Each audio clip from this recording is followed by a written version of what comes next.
Hello, lovely peoples. I am Michelle. This is my wheelchair Betty, and you're watching Rebelwheels NYC. And today I want to talk about the question that, as a disabled person in a wheelchair, I am asked way too often by total strangers. What happened? Why are you disabled? Why are you in a wheelchair? Which is like a really nosy question, and I'm not sure why people feel like entitled to that information, even though they don't know you. To me, it's the same thing as going up to a pregnant woman that you don't know and be like, so, do you know who the father is? Was this on purpose or was it an accident? It's like, even if you're thinking it, do you know the person like that? No, you don't. So why are you coming up to them and asking them these seriously personal questions? And even though I never wanted to answer the question, often when I didn't, people would get really offended by it, and they were like, it's just a question. They would get really defensive.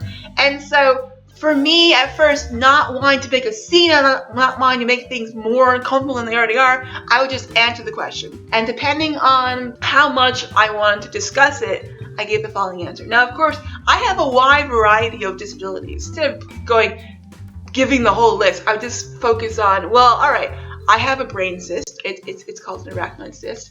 And so I would either say, I have a cyst on my brain, I have a brain cyst. But I found that a lot of people would be like, my aunt so-and-so has a cyst on her ovaries and she got hers removed, it's just fine. It's like, it would always invite these fucking incessant stories involving cysts on your aunt so-and-so's body parts. And I'm like, I don't want to know about this.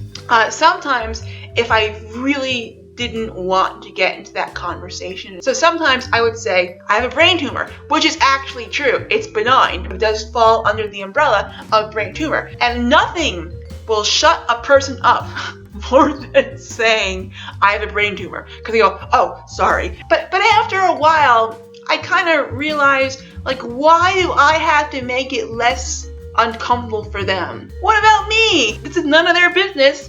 And yet they're asking, and then they get all huffy puffy when I don't.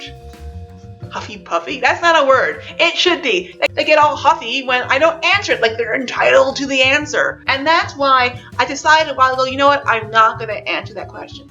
Because unless I start saying no, they're just going to keep fucking asking it. And then it's never going to stop.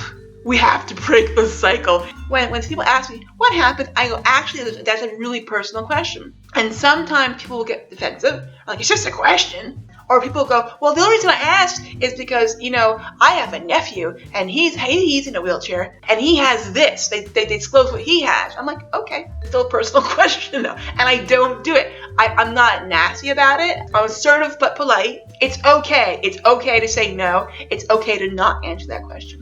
And that's what I've come to the conclusion. And that's what I'm doing. So let me know what you think. Are you a disabled person when he gets this question a lot? How do you handle it? Do you just answer it? Do you be like, no, screw you and the wagon you came on? What?